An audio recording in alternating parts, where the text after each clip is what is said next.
dari sisi nasab ya, hilang, terputus. Itu Anda meyakini itu? Sampai sejauh ini saya masih taklid pada Ustadz Imaduddin. Tapi saya... Bang Haji bahkan sempat memprihatinkan, sempat mengkhawatirkan kalau efeknya ini dibiarkan, maka mengkhawatirkan terjadi gesekan, bahkan perpecahan di antara umat Islam itu sendiri. Saya menyampaikan ini karena apa? Bukan karena beliau seorang raja dangdut yang terkenal, tetapi lebih kepada apa yang disampaikan oleh beliau ini menurut hemat saya, seandainya, mohon maaf sekali, diterapkan di garis struktural PBNU. Assalamualaikum warahmatullahi wabarakatuh. Salam jumpa, salam sejahtera untuk Anda semua. Salam persaudaraan dari kami Ar9 Channel. Saudara-saudaraku, kembali saya menyapa Anda dan kembali saya mengucapkan terima kasih yang tak terhingga atas respon positif Anda terhadap konten kami. Dan lagi-lagi persoalan nasab. Ada yang menyebut isu nasab, polemik nasab, dan saya lebih cenderung atau lebih suka menggunakan istilah diskursus nasab karena harapan saya kajian Kiai Haji Muhyiddin Usman Al-Bantani yang kemudian diiringi oleh ustadz-ustadz yang lain, kiai-kiai yang lain, ini saya harapkan benar-benar pada jalur keilmuan. Ketika bicara keilmuan, tentu akan menghasilkan sesuatu yang mencerahkan. Bukan pertengkaran, bukan pembenaran, bukan yang lain. Tetapi bagaimana kita akhirnya tercerahkan dari kajian itu. Nah, belum lama ini, ternyata Kiai Haji Said Akil Siraj selaku mantan Ketua Umum PBNU ketika mengisi acara di Malaysia, di Selangor, dalam festival Turas Islami, beliau ditanyakan berkenaan dengan viralnya persoalan nasab Alwi di Indonesia dan sudah kami tayangkan. Tak terkecuali sahabat-sahabatku sekalian, sang Raja Dangdut, Raden Haji Oma Irama atau Rhoma Irama, dalam salah satu podcastnya yaitu Bisikan Roma, dengan mengundang pembicara Guru Gembul, dalam 1 jam tayangannya itu lebih banyak mengulas terkait dengan persoalan nasab ini. Dari sisi nasab ya, hilang, terputus. Itu Anda meyakini itu? Sampai sejauh ini saya masih taklid pada Ustadz Imaduddin. Tapi saya sangat terbuka untuk langsung berdiskusi terkait dengan Rabithah Alawiyah itu. Sejauh yang saya ketahui ada beberapa kejanggalannya, kemudian kitab-kitabnya memang kosong. Satu dialog yang menurut saya cukup mengesankan serta mencerahkan antara Bang Haji dengan Guru Gembul ini. Kenapa? Karena yang dibahas itu adalah sesuatu yang esensial serta dampak yang ada. Bang Haji bahkan sempat memprihatinkan, sempat mengkhawatirkan kalau ini dibiarkan terus menerus, artinya efek ya, bukan kajiannya, efeknya ini dibiarkan, maka mengkhawatirkan terjadi gesekan, bahkan perpecahan di antara umat Islam itu sendiri. Itu yang dikhawatirkan oleh Bang Haji, sehingga beliau berharap agar ya ulama lah, kata beliau, yang harus menjadi penengah dalam hal ini, yang menurut Guru Gembul tentu sebenarnya tidak perlu bertengkar.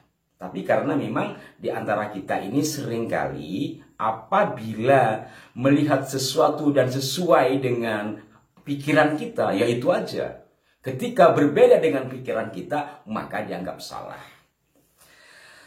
Yang menarik juga dari apa yang disampaikan oleh Bang Haji ini sangat bijaksana ya, walaupun kita tahu belakangan ini ketika ada kelompok 212 tampak Bang Haji kerap kali bersama dengan Habib Rizik, mungkin juga dengan yang lain, tampak ada keselarasan pikiran antara Bang Haji dengan sejumlah Habib, terutama Habib Rizik mungkin ya. Namun ketika membahas persoalan nasab, tampak Bang Haji begitu netral.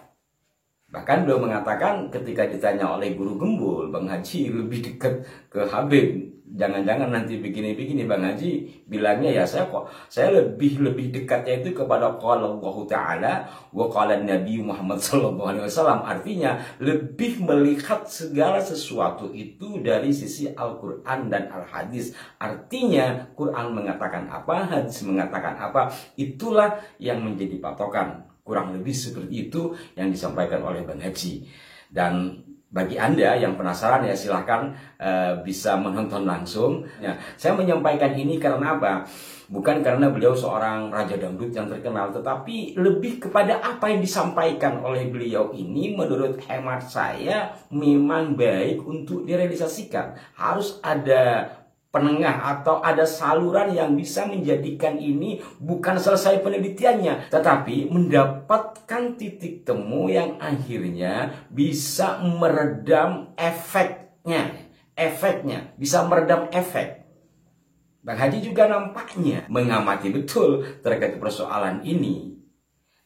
Kenapa? Karena saya lihat dari beberapa penyampaian beliau terkait dengan dalam tanda petik ya arogansi kalangan Habib itu dengan meninggikan diri kemudian mengatakan ABCD yang merendahkan orang lain, yang padahal kata Bang Haji ini kembali lagi kepada inna akramakum indallahi atqakum, dalam kemuliaan dalam derajat tentu dalam konteks keilmuan. Siapa yang ilmunya banyak maka Allah, tentu ilmu agama ya, Allah akan mengangkat derajatnya sebagaimana difirmankan oleh Allah dalam Al-Quran. Hal lain juga saudara-saudaraku sekalian, seperti yang saya katakan tadi bahwa Bang Haji ada kedekatan dengan sejumlah habaib. Namun ketika mengulas hal ini beliau tidak canggung, beliau enjoy. Ini mengesankan bahwa persoalan nasab ini memang beliau melihat dari sisi keilmuan. Ketika berbicara keilmuan tentu tidak ada masalah atau tidak peduli kalau bicara kasarnya bahwa yang diteliti itu siapa, kawan kita, kiai kita, atau siapa. Jadi ya kita harus mengupasnya, kita harus mengulasnya sesuai dengan data-data ilmiah, sesuai dengan metodologi yang disepakati oleh para ahli. Sikap seperti ini seandainya diterapkan oleh mohon maaf ya kiai-kiai di struktural PBNU, mungkin akan lebih menyejukkan dan akan lebih membuat giat kalangan intelektual NU untuk juga melakukan penelaahan. Tapi karena sudah kadung seperti yang kemarin ramai terkait dengan Rois Am PBNU ya, kemudian juga ada salah satu ketua yang akhirnya sebagian dari warga NU juga jadi hilang hormat. Ini yang sangat saya sesalkan, yang juga Kiai Imad sayangkan sebagaimana kami tayangkan kemarin.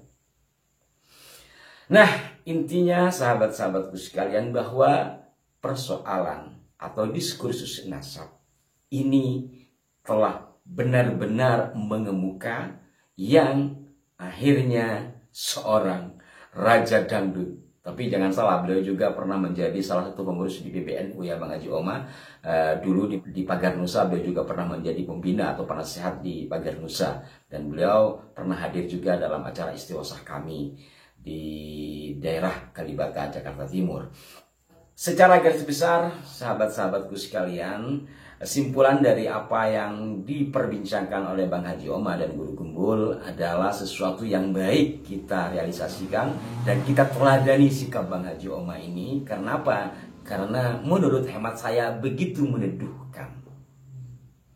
Capaiannya adalah substansi kalau kita berbicara kajian. Capaiannya adalah jangan sampai ada gesekan di bawah. Dan harus ada penengah. Agar apa? Agar kembali kepada tujuan awalnya, yakni menelaah kemurnian nasab dzurriyyah Nabi. Demikian, semoga bermanfaat. Sekedar salam sapa dari saya. Mohon maaf jika ada kekeliruan. Sampai jumpa. Wassalamualaikum warahmatullahi wabarakatuh.